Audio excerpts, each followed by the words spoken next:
Bom dia, muito obrigada a todos, principalmente ao presidente desta casa, o doutor Fernando Capês, pelo qual eu tenho muito apreço, palestrante também em uma das universidades desta cidade, a Anhanguera, da qual eu também faço advocacia.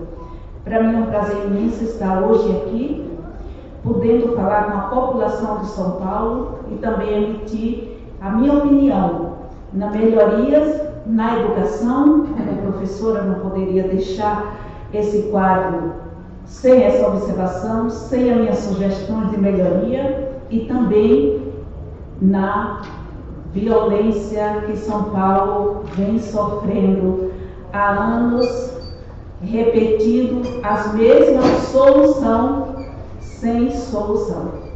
Começando pelo setor de educação, eu quero deixar claro para os nossos governantes que eles vêm conservando até hoje métodos do tempo dos nossos avós. A tecnologia está muito avançada, o planeta está evoluindo mais e mais. Como, por exemplo, uma criança vai à escola, ela faz o pré, depois ela passa a fazer o ensino fundamental, que é de 4 anos, depois ela faz o ensino médio, que é mais 4 anos, isso se não for reprovada. Depois ela vai estudar para passar em vestibular.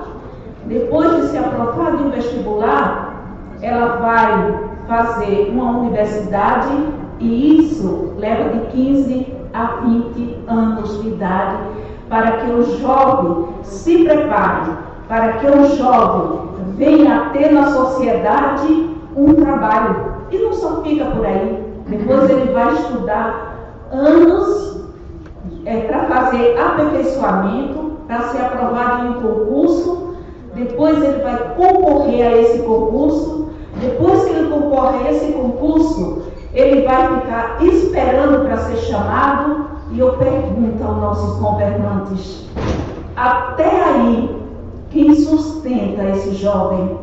Quem lhe dá de comida, de bebida, moradia, água, luz? A maioria, sim, tem os pais que sustentam, e aqueles que não têm. Nós elegemos nossos governantes para quê?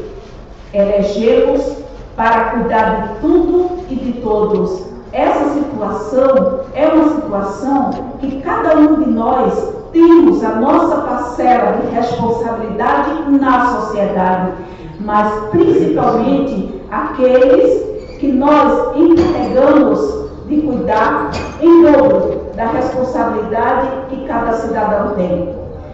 Eu sei que os tempos doutor, eu gostaria de falar em relação à violência, mas ficará para outro quadro. Agradeço a oportunidade, muito obrigada e até a próxima.